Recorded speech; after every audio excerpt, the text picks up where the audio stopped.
2 weeks ago, I uploaded a video about the Minemalia Network. That video had a fairly mixed reception, but that's besides the point. The original recording for that video happened a day prior to the final cut, and it was on that same day I joined Minemalia for the very first time.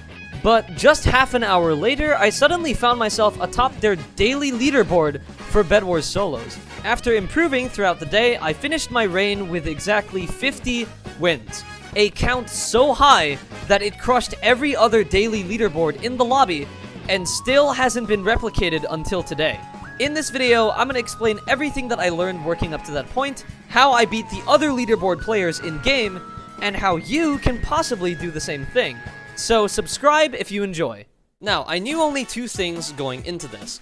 One, that Minemalia uses 1.9 combat, and two, Minemalia uses the same shop prices, items, and core gameplay mechanics that Hypixel does.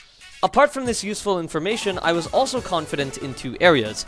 The first being the fact that Minemalia is a cracked server, meaning its audience has a large proportion of children and casual players, which greatly weakens my competition.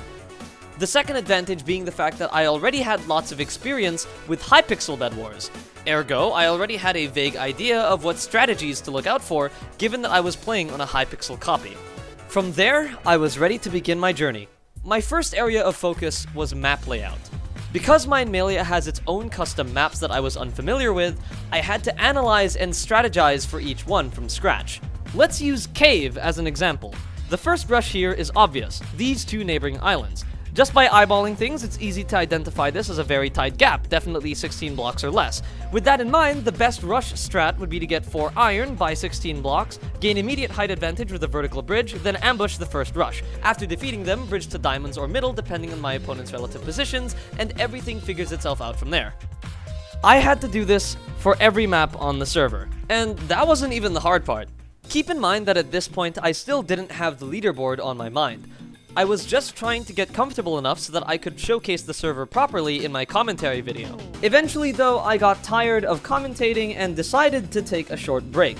I explored the lobby and, out of curiosity, checked out the daily leaderboards to find my face stapled to the #1 spot. I double checked and sure enough, there I was, 6 wins, about to update to 7, which really wasn't that much for Bedwars standards. This meant that the reset time for daily wins probably happened just a few minutes before I started playing. So, that's awesome. Not to mention that second place only had 4 wins. I hit 5 about 34 minutes into playing, which means it took me only 34 minutes as a new player to hit a #1 leaderboard spot on this server. Not everything was smooth sailing though. After winning a few more games, I noticed a slight problem. Players from the monthly leaderboard were starting to show up on the daily leaderboard. Other high-leveled players started showing up as well. And though my pacing to maintain first place was fine, it was only a matter of time before I'd have to run into them in a match. So, I had to take things a little more seriously. I started experimenting with a couple items and random ideas, and here's some stuff I discovered. Islands that don't have players on them don't spawn resources, so it's never a good idea to get trapped on those. It's also never a good idea to use /hub after a game, because the server won't track your wins. I would know. I lost 3 games to this. You can offhand blocks for more convenient block trapping. You can also offhand bows for some proper combos, but I never recorded the single good one that I did. So, moving on, your best friend for breaking beds is always gonna be TNT. At least for solos. Usually, fights are clunky enough that you can place a TNT, start a fight, have the bed defense blow up, and break the bed mid-fight without suffering much consequence. On the other hand, fireball jumping and TNT jumping is utterly useless. They are highly ping biased and can even get you kicked if you lag during them, so instead, my preferred mode of transportation is potions. Speed and jump, to be specific. They cost an emerald each, but together they create possibly the most overpowered advantage I have ever witnessed in Bedwars. Keep in mind that movement is to 1.9 what knockback is to 1.8. an absolutely essential component of PvP. With that said, potions that enhance your movement can give you an insane amount of control over every fight that you're in. Your combos are better, you can easily run away if you want, and Minemalia's map design is extremely forgiving and flexible.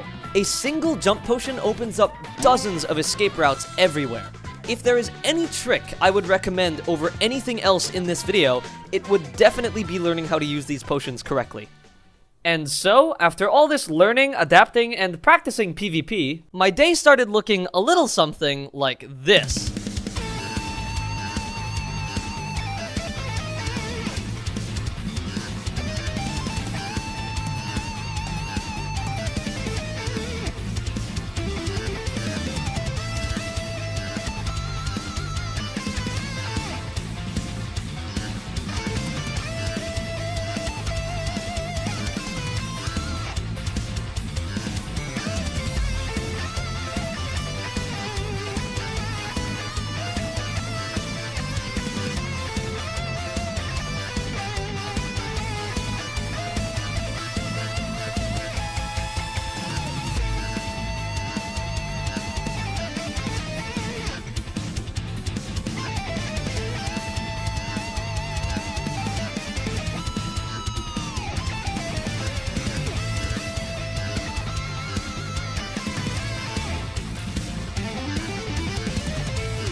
As you could probably tell, I was seriously getting a hang of this. I knew a ton of tricks, and I was very confident that I could take on anyone that I wanted.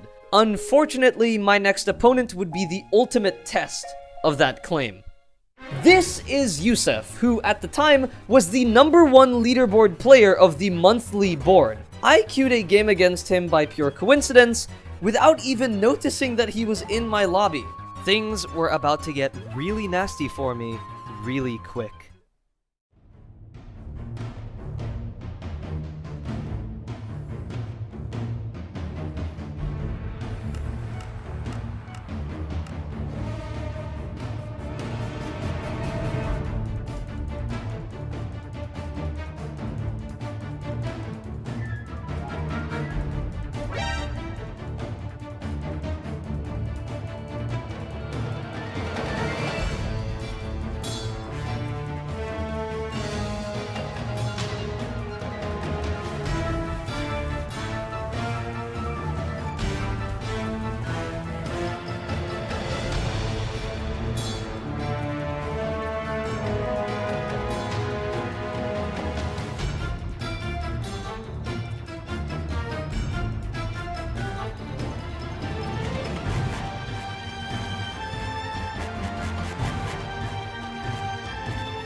Huh, that happened. Impressively, I managed to win by a pretty overwhelming margin. I even cleared the rest of the game while beating 2 cross-teamers, so safe to say I was on a roll. I maintained my lead for the rest of the day, but miraculously didn't have to optimize anything else at all. I wasn't speedrunning, I wasn't sweating, I just made sure to win every game I played, and that was enough. I also ran into a bunch of other leaderboard players at the time, like Warrior, Happy, Levi, and a bunch of others, all of which I had proven myself against and defeated. By the end of the day, I managed to hit exactly 50 wins, and left it that way because it was very cool. But anyways, to end off the video, I feel like showcasing that 50th victory because the game was pretty clean and I think you might like it, so yeah.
Well, that pretty much wraps up my story of dominating Minemalia for a day. For what it's worth, and however much I dissed it in my last video, I think I did honestly have a lot of fun making this one.